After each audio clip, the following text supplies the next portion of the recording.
Hey everybody, and welcome back to the Captain's Table. I am your host, Captain B-Nard, and topic of discussion today is going to be the Battle Hub Draft League Season 6, a complete review of and reaction to our entire season. We're going to do this pretty much the same way we always do. I'm going to go over what happened here for the Philadelphia Pidgeys in Season 6 of the Battle Hub Draft League since our season is now over. And we're going to go over a bunch of facts and figures related to that, and then just kind of give you my thoughts as to how the season unfolded as a whole for the Philadelphia Pidgeys. This might be a little more all-encompassing because this season, you guys know, I did not do any captains recap videos due to time constraints, so I didn't really get a chance to give you guys any sort of full thoughts regarding our games or anything like that. This season, so I'm going to cover all that in this video here today. Having said all of that, we're going to go ahead and jump right into it. So, of course, by way of the lovely low quality thumbnail you see before you here, you guys can already tell, if you weren't able to tell already based on following my weekly videos, that the regular season is over here in the BHDL6, and unfortunately the Philadelphia Pidgeys ended up ending that regular season with a 3-6 record. That was enough to land us in a mere 14th place out of 16 players. Quite bad, actually, not nearly good enough to make it to the playoffs, of course. And so that, of course, means that we were eliminated after the regular season. Yeah, obviously pretty disappointing stuff. Um, I think we've only ever done worse than this one prior time in any draft league, and that was back in the Battle Hub Draft League Season 2, where I believe we landed in 15th place. So this isn't quite as bad as that, but not better by much, obviously. Um, so obviously, season did not go the way that we expected, and yeah, we kind of went down the toilet. That's where that analogy is coming from. Yeah, but why did that happen? That is probably the biggest question on everyone's mind. Yeah, we are going to answer that throughout the course of this. Having said all of that, we are going to go ahead and start looking at some numbers here. And so here I went ahead and threw up the final standings of the regular season in the BHDL6. And as you can see, we have the top 8 players there that have records ranging from 8-1 all the way down to 5-4. And so those 8 individuals ended up securing playoff spots. So they are going on to the playoff round. So, of course, a big congratulations to all 8 of those coaches for doing that. I believe we played, I want to say, one, two, three, 5 of those 8 coaches we battled this season. So yeah, not too bad. And then, of course, I would like to also, at this time, say a big thank you to everybody who participated in this season of the Battle Hub Draft League as well.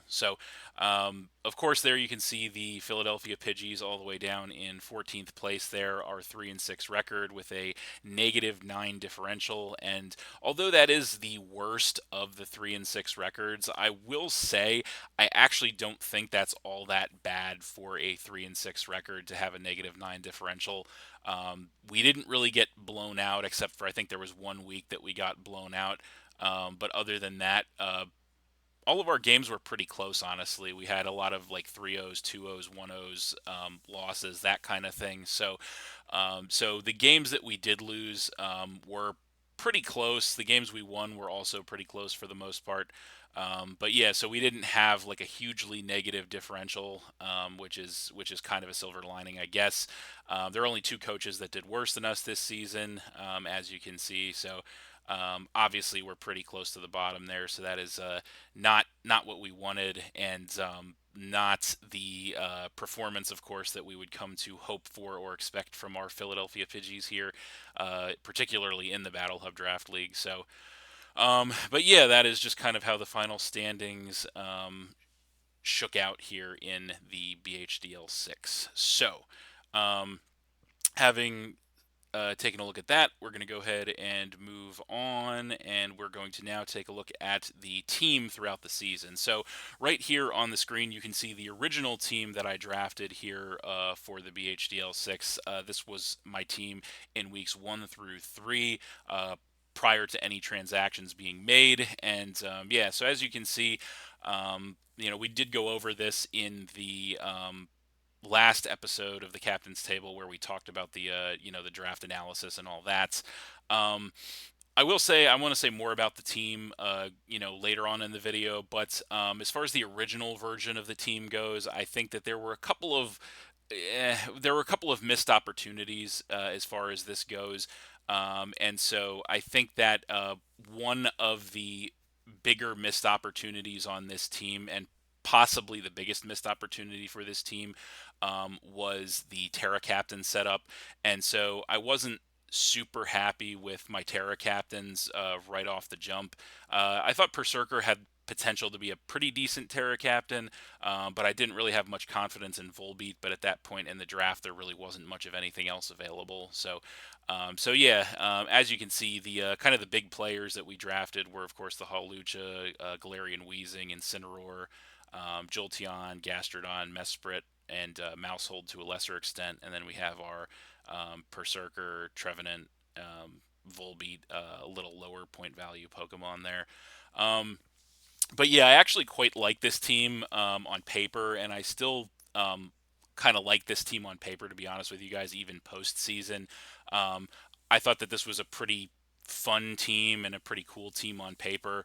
And it incorporated a lot of my favorites, so like Incineroar, Jolteon, Gastrodon, Mesprit, Trevenant, particularly, are some Pokemon that I really like. Just some personal favorites of mine.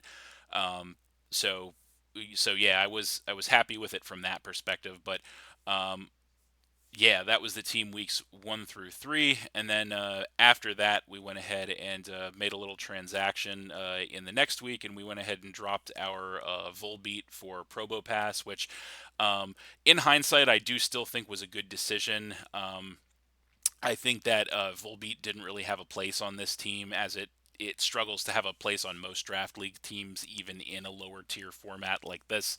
I think Probopass was a more versatile and better Terra Captain, and just better Pokemon overall for the team. So we also changed some Terra types around on Berserker as well, and of course got some new Terra types on the Probopass when we drafted it. So this version of the team we had in weeks 4 through 6. Um, so basically the same team aside from that one transaction. And then, of course, if we move on to the next rendition of the team where we made some Terra transactions, this was the version of the team we used in the final 3 weeks. So that's weeks 7 through 9.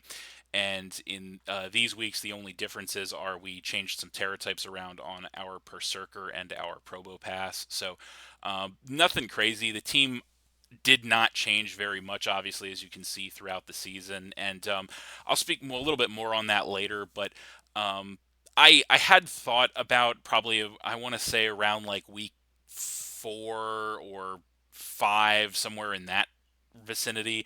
I had thought about making some massive changes to the team, but I chose not to, just because I kind of like the Pokemon that I had here. Like I said, I have a lot of personal favorites on this team that I just kind of wanted to use and kind of see it through to the end to see if I could turn things around. And obviously that didn't happen. But I had seriously considered some overhauling of the team about midway through the season, and just ended up not doing it for that reason.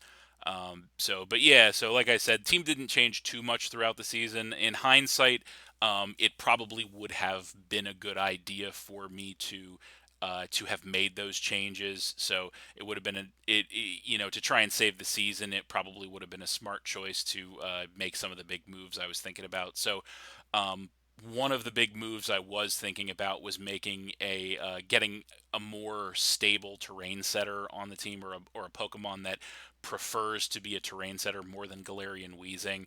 Because I know I did say this was mentioned in a couple of videos prior, but um, I do think that one of the issues with the team was that Hawlucha, as our premier Pokemon on this team, in order for it to really be successful, it needs to pop off the Unburden strategy, because unfortunately it just doesn't have the pure base stats to succeed really without like an Unburdened Swords Dance in a lot of situations.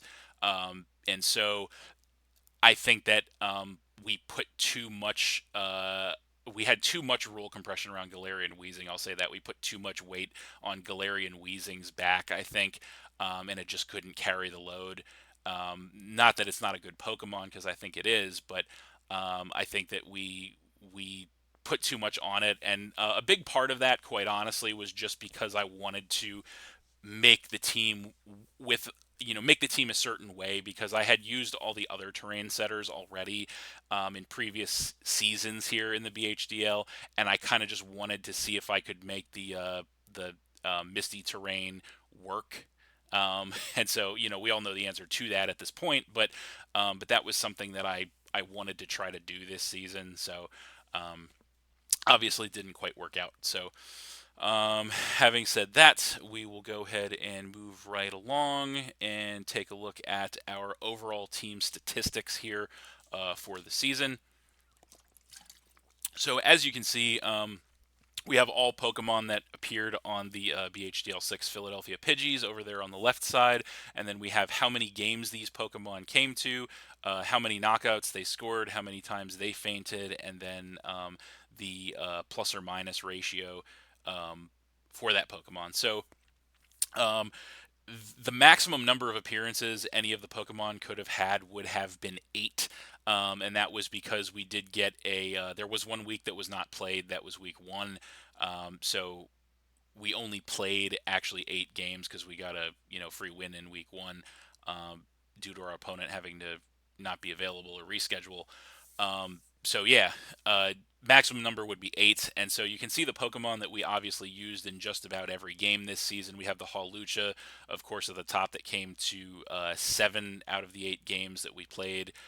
Then we have the Galarian Weezing, Incineroar, Jolteon, and Gastrodon that all came to 6 out of 8 of those games, and then we have our Berserker and Trevenant that came to 5 of those games each. So it kind of filters down from there. Of course, we have the Mesprit that showed up to 4 games, the Probopass showed up to 2, the Mousehold to 1, and the Volbeat, of course, did not show up to a single game, as it was transacted away after week 3. So um, looking at this spread here, one thing that I am kind of proud of is that I was able to bring a good mix of most of the Pokemon. Obviously, Mousehold, Probopass didn't come to too many games, but aside from that, the other 8 Pokemon on the team came to a lot of games. So we weren't bringing the same 6 every week. We did have a good mixture, which was something that I was happy about, because that was a focus of mine. Um, Speaking of the Mousehold, which only came to 1 game, I do think maybe we could have grabbed something that would have had more potential to come a little more frequently than Mousehold, because um, realistically, I think that with a Pokemon like Hawlucha on the team, like 95% of the time, we're going to want to bring that to the game, which doesn't leave too much of an opportunity for another physical sweeper to come to the game as well. So I think that perhaps that was a little bit of an error in our team construction too. But I kind of go back to one thing that I think is a reoccurring theme in this season for me is that I wanted to try some stuff to see if I could make it work, and Mousehold was one of those things. So I wanted to see if I could get Mousehold to work, and unfortunately, the one week that I did decide to try and surprise my opponent with it, he did have a Rocky Helmet to stop me on one of his remaining Pokemon. So yeah, that didn't end well, but yeah, that was kind of just one other thing that we were trying to do this season. Um, so anyway, yeah, as you can see, as far as the ratios are concerned, the only Pokemon we have on our entire team that had a positive KDR was the Jolteon, um, which was pretty nice. I was pretty happy with the way that worked out. Then we had our Halucha, Galarian, Weezing, and Berserker, which broke even. And then everything else obviously had a negative KDR, which you would imagine, since obviously we had a bad record this season, did pretty poorly.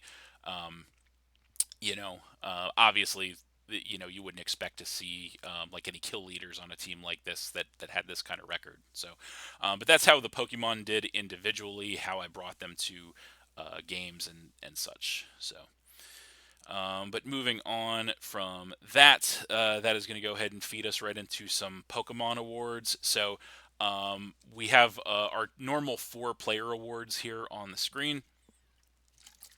And so, of course, we have our MVP of the season, which, the positive awards feel a little bit pointless because we did so poorly, but we're going to go ahead and do them anyway.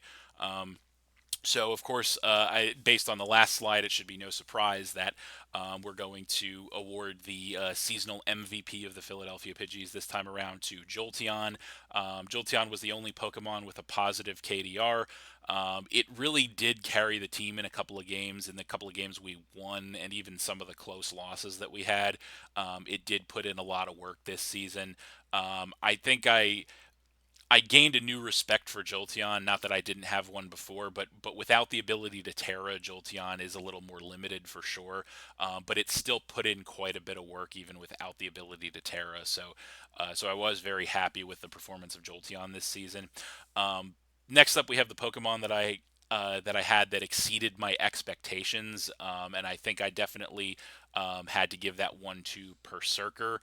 And reason I say that is because when I drafted Berserker as kind of my primary Terra captain.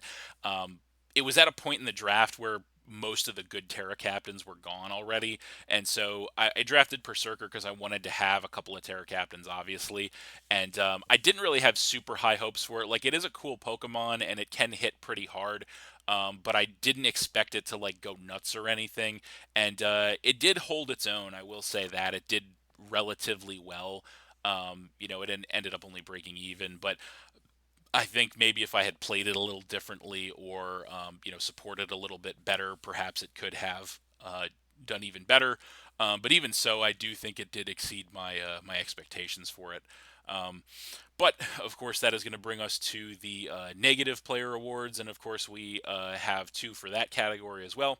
And the first one is going to be Pokemon that let me down, and I think that one has to go to Gastrodon this season. Reason I say that is because Gastrodon did have the worst KDR of any Pokemon on my team, and the reason for that is it just did not tank hits as well as I had hoped it would or needed it to in a lot of games, and I think that does have something to do in part with the X4 grass weakness. Of course, I think Pokemon with X4 grass weaknesses like Gastrodon and Swampert um, used to be a lot better than they are in Generation 9, and that's another thing that I've kind of come to realize this season, just because of the widespread distribution of Trailblaze specifically. But grass moves are a lot more common on a lot more Pokemon this generation, generally speaking, and that hurts because that grass, or I'm sorry, that water ground dual typing used to be so good, and I still do think it is so good. But in a draft league setting where they can see it coming a mile away and you can't Terra out of it, it definitely ends up being more of a handicap than you would think, or than you would want it to be.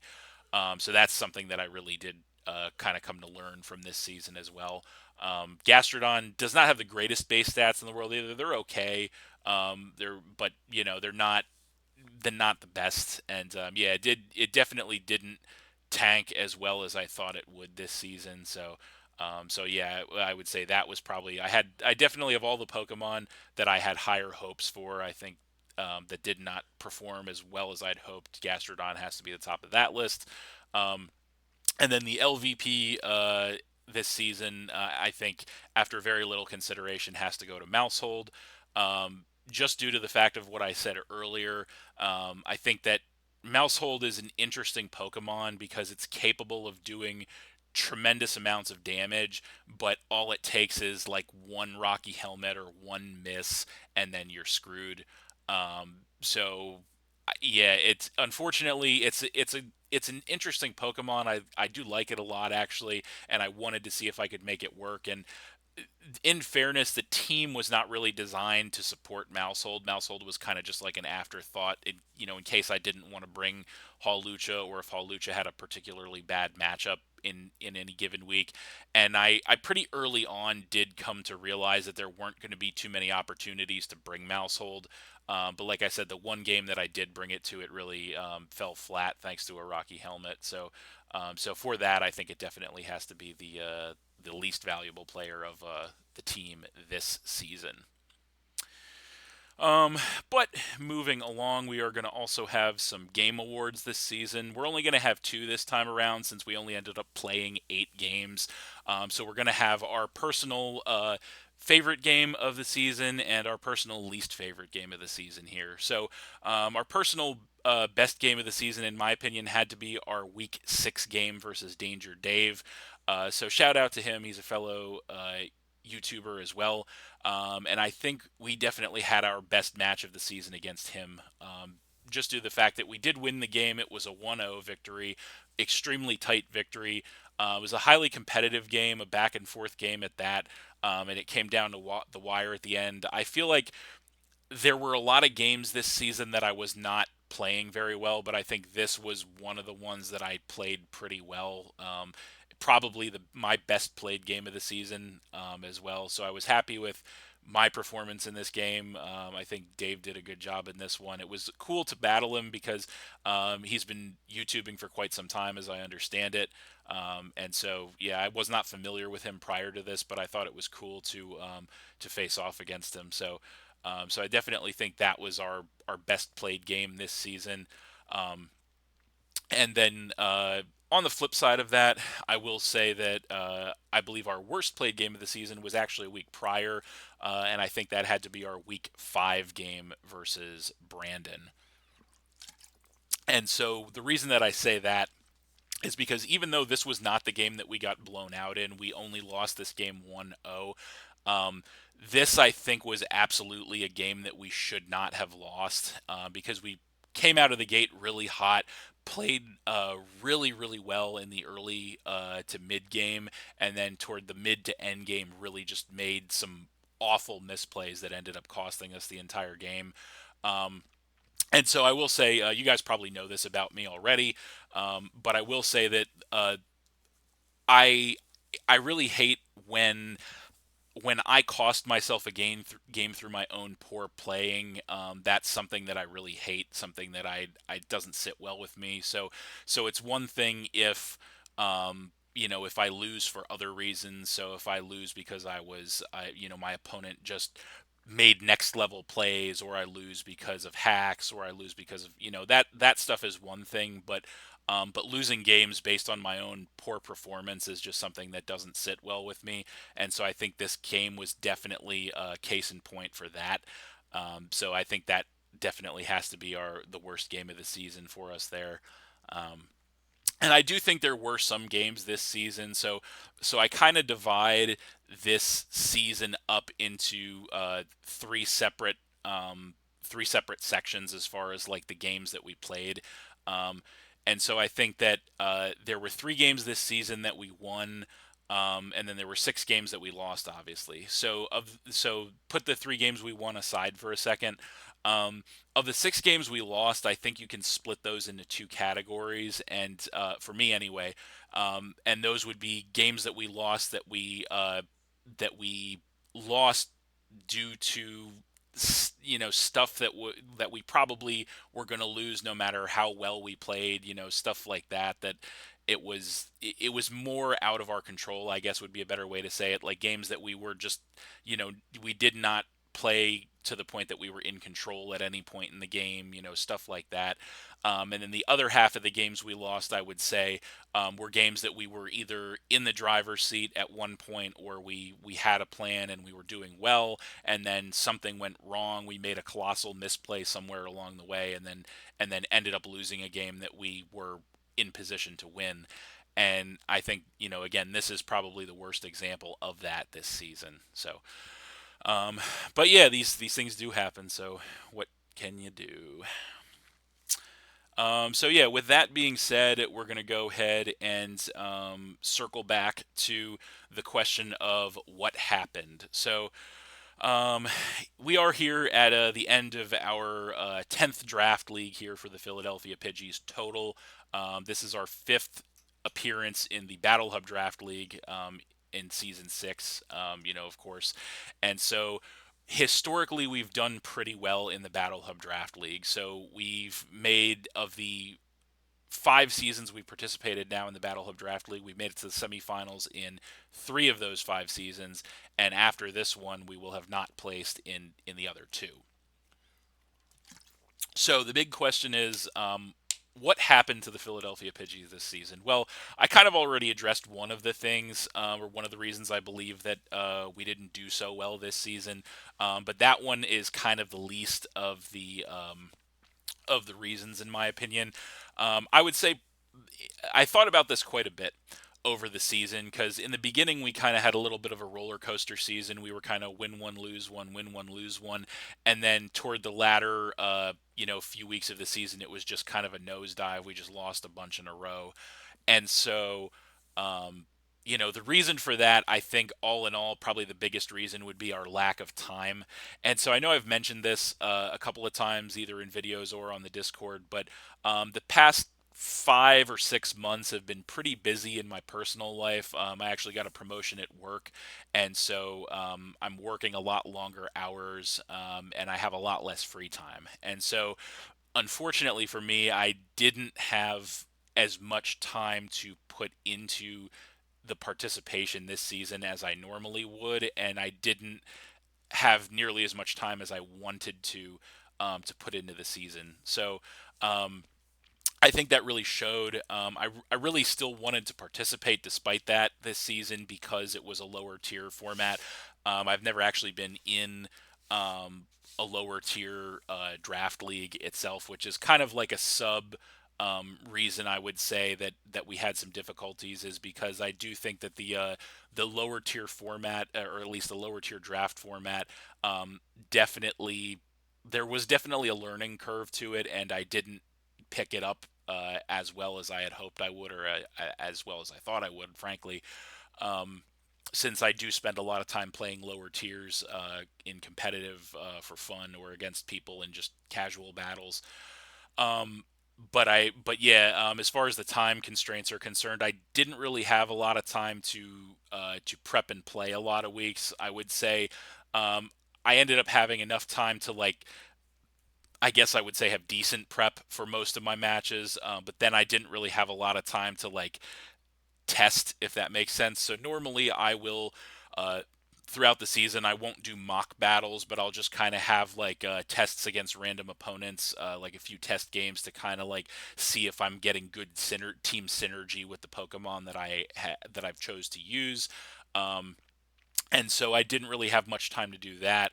And that's kind of like a troubleshooting step for me where I can kind of judge okay, well, these Pokemon aren't really working well together because if this one's in, I don't have a switch out to this attack, or I don't have a switch out to that attack. And so I didn't get a chance to really troubleshoot the team too much. So a lot of times I was going into the weekly battles with just kind of like my first version of the team, like whatever kind of just came to my mind. I was like, oh well, this seems like it'll work, so let's just do it.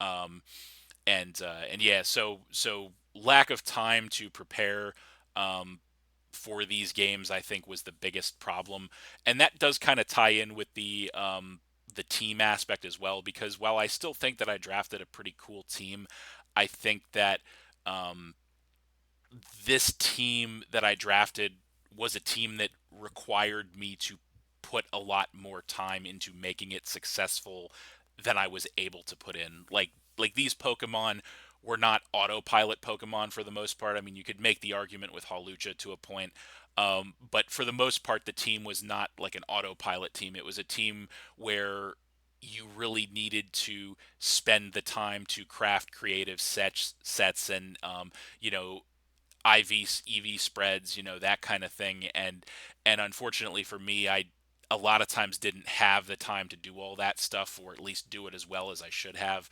Um, similarly with the low tier format, I would say that not having the time to kind of research my opponent's teams as much and think like, okay, well, these are the strategies with these Pokemon because I haven't seen them as much.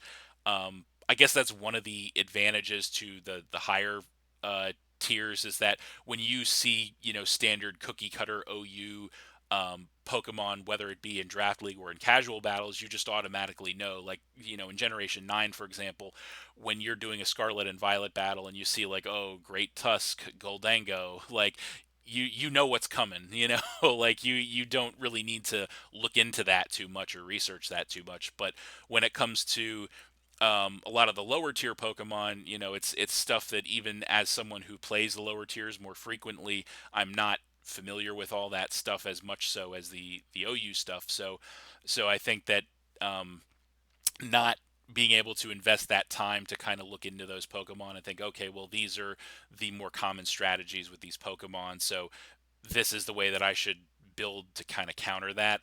And not being able to do that as much as I should was probably the biggest reason that we didn't do so well this season. But additionally, another factor that I hadn't talked about too much yet is quality of opponents. So um, you guys all know this. I say this every season of the Battle Hub Draft League, but the BHDL is, I think, the most competitive draft league I've ever been a part of, hands down.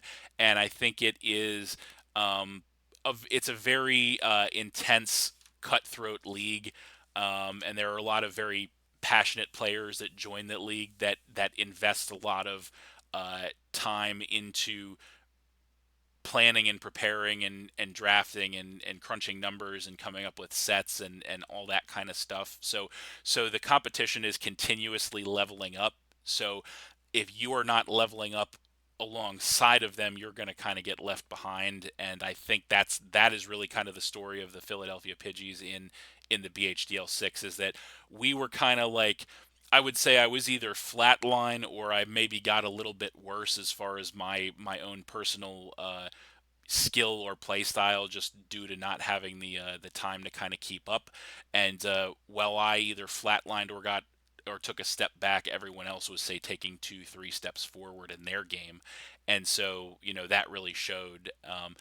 The BHDL is certainly not a league that you can coast in by any stretch of the imagination, and this season was no exception. Um, I think part of that's my fault too, because I think I might have thought that because this season, it was a lower tier season, a lower tier draft board, and a lot of the players that had historically done well in the BHDL were not returning this season for various reasons.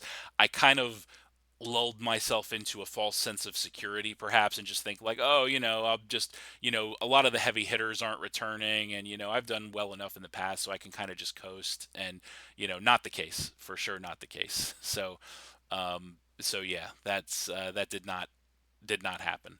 And then of course we already kind of talked about the last thing, which I do think is the least of the issue, but the team itself, I already kind of covered that. But yeah, the team, in addition to the gripes that I have, or the shortcomings that I've noticed of the team I drafted, I also think one other shortcoming was kind of priority.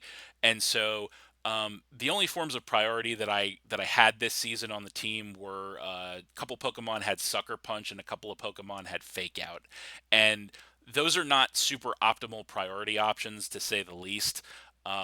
They're not terrible, but it really would have, I think, behooved me to have a Pokemon that had, say, like Bullet Punch or Aqua Jet, or something like that would have kind of filled a little bit of a gap in the team.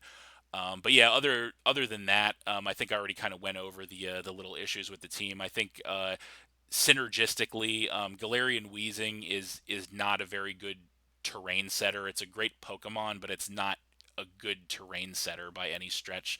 And again, I think it was something like that, alongside the Mousehold specifically, were just kind of two things that I wanted to see if I could make work.